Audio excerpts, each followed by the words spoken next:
महान सम्राट देवनाथ सम्राट अशोक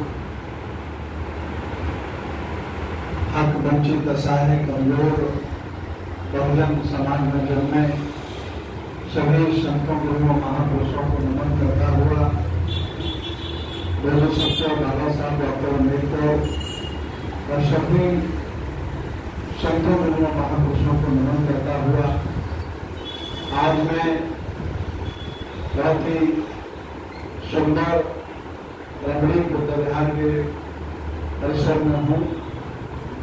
मैं पहले कई बार मुंबई आया, लेकिन इस बिहार में मुझे आने का अवसर प्राप्त नहीं हुआ। मैं सुबह एयरपोर्ट से उपासक गोलकर जी के घर भोजन किया।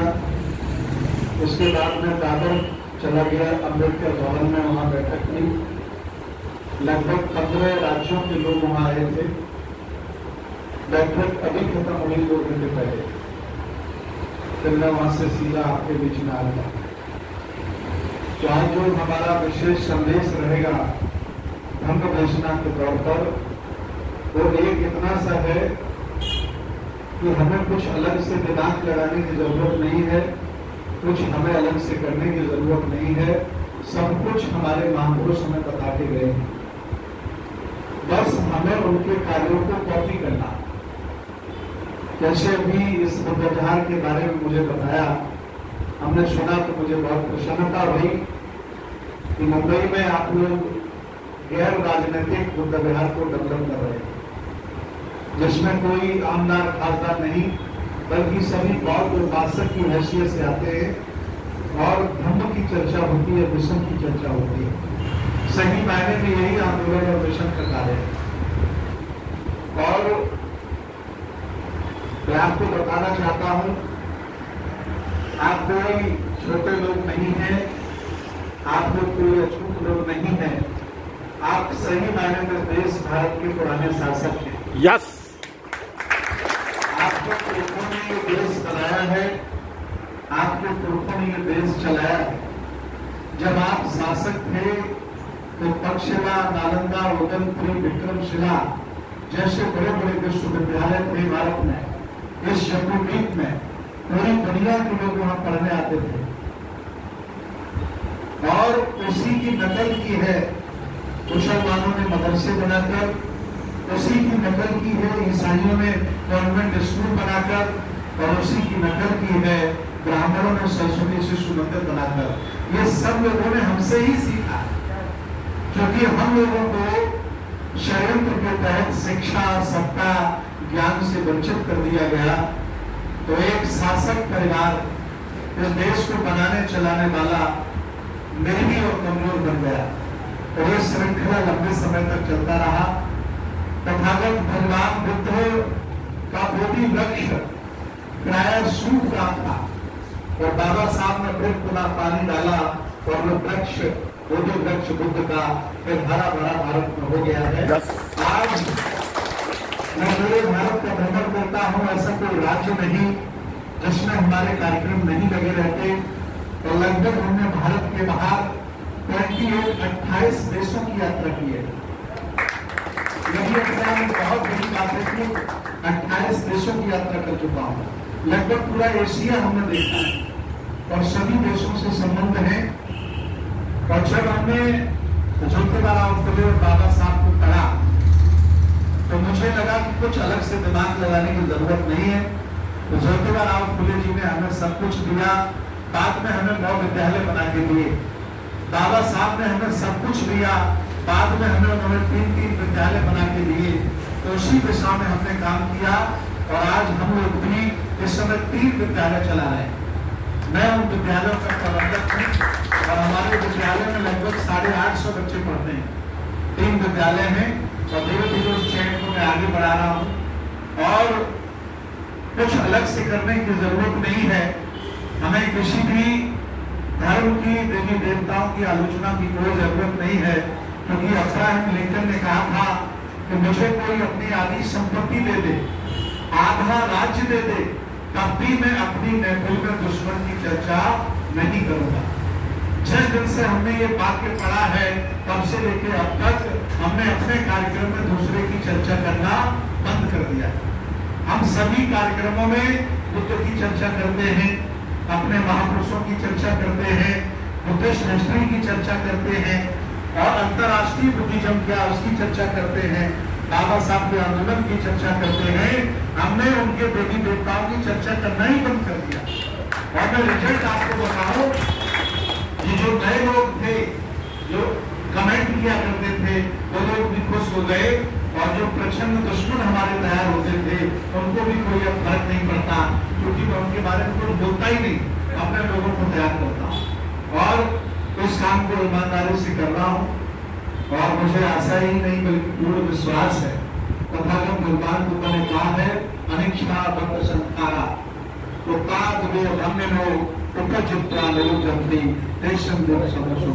तथागत भगवान बुद्ध कहते हैं यहाँ सब कुछ बदलना है, सब कुछ परिवर्तनशील है।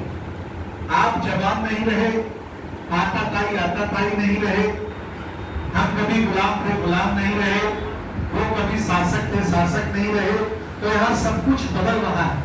इसलिए मैं भारत के सभी बौद्धों से ये अपील करूंगा, आशा करूंगा कि वो आशावान बने रहें, हिम्मत ना हारे। आज नहीं कल ये भारत बौद्धमय होगा और हम लोग गांव-गांव गली-गली बुद्ध के संदेशों को ले जाने में कामयाब होंगे। प्राय बहुत लोग हमें हताश और उदास मिलते हैं। मैं उनको बताता हूँ कि 75 साल की आजादी में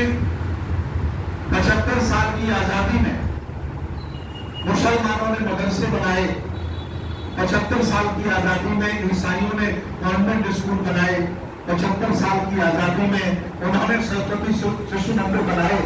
लेकिन 75 साल की आजादी में हमने क्या किया? लेकिन हम शासक हैं, लेकिन हम बहुत पुराने शासक हैं, इसलिए रजवाड़े में कुछ बचा नहीं था। ईसाइयों के पास उनके अपने भवन बच गए, मुसलमानों के पास नया नया अभी शासन रहा, उनके पास सब कुछ पड़ा है, बर्फ की जमीनें पड़ी हैं और हमारी लगभग सभी विरासतों पर षड्यंत्र के तहत भारतीय पुरातत्व सर्वेक्षण बनाकर कब्जा कर लिया गया है। मैंने भारत सरकार से भी अपील की है और आप लोगों से भी मैं कहता हूं कि भारत की जो बौद्ध विरासत है तब तक हमें वापस नहीं मिल सकती जब तक प्राचीन बौद्ध विरासत बोर्ड का गठन नहीं किया जाए।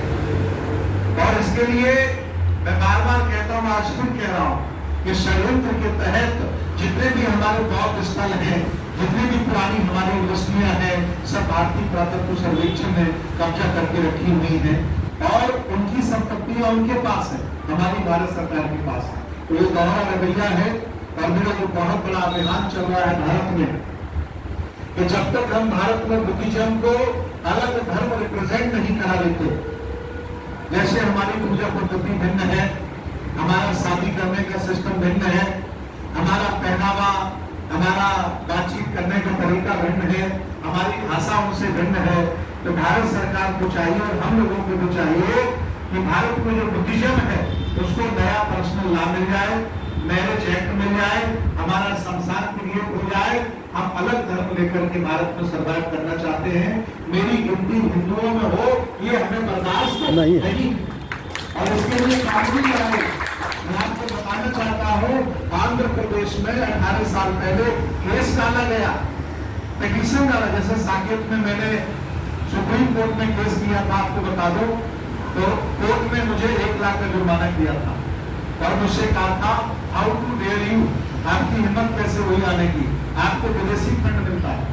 और अभी बोधगया का जो मामला चल रहा है उसमें भी हमारे नागार्जुन सुलई ससाई घूमते जी मैन पिटीटर है, लेकिन रेस्पोंडेंटर मैं भी हूँ उसमें, हमने भी सह याचिका दायर की है और अभी 16 तारीख को सुनवाई हुई है, अगली 26 तारीख को सुनवाई होगी और निर्णय होगा।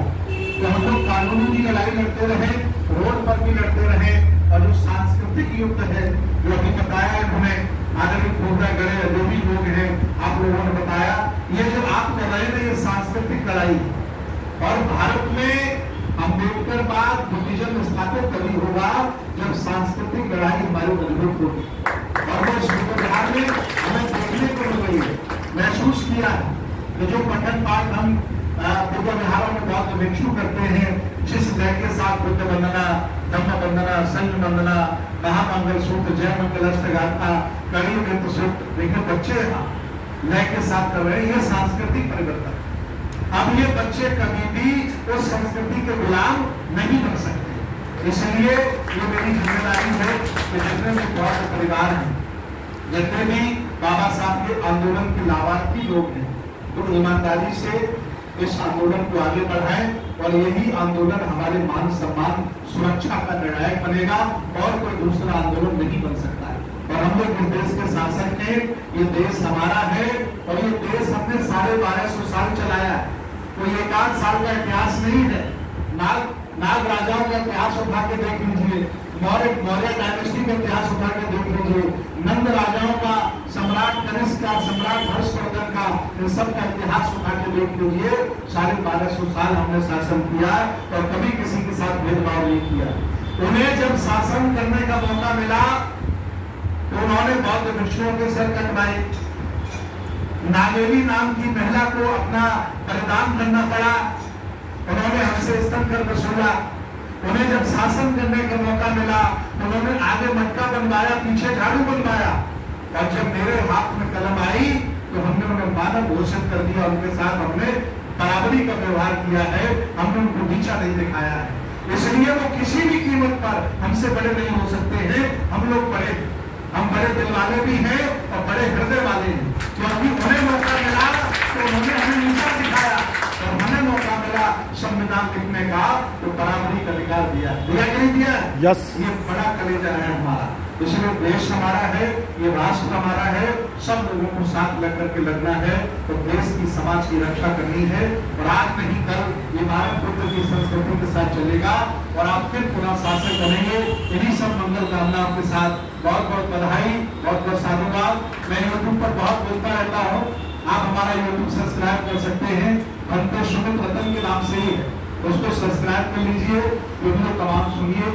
क्योंकि मैं बुद्ध विहार में रहने वाला बौद्ध भिक्षु नहीं हूँ, मैं चूंकि देश में काम कर रहा हूँ। और बुद्ध ने स्वयं कहा है चरक भिक्षाविचारिकन, कहा कि नहीं कहा? चरक भिक्षाविचारिकन, बहुजन हिताय बहुजन सुखाय लोकानुकंपाय। तो मैं उसी परिभाषा को पूर्ण करने वाला भिक्षु हूँ। मैंने मेहनत की है और पूरे देश में काम कर रहा हूँ, लोगों को जोड़ रहा हूँ, प्रशिक्षण दे रहा हूँ, शिक्षा चला रहा हूँ। अभी मेडिटेशन सेंटर भी और भिक्षु ट्रेनिंग सेंटर भी बन रहा है, लगातार तेज गति से काम चल रहा है। और मैं आपको बताऊं, पूरे देश का अगर काम उठाया जाए तो ऐसा कोई ब्लॉक नहीं, ऐसी कोई तहसील नहीं, ऐसा कोई जिला नहीं जहां सैकड़ों बुद्ध विहार और अम्बेडकर पार्क नहीं बन रहे। मैं गर्व के साथ कह सकता हूँ, हिम्मत मत हारिए, हमारी विचारधारा बढ़ रही है बहुत जल्दी बढ़ रही है। ऐसी शब्दों के साथ बहुत बहुत मंगल कामनाएं, बहुत बहुत साधुवाद। आपकी आपका जय हो।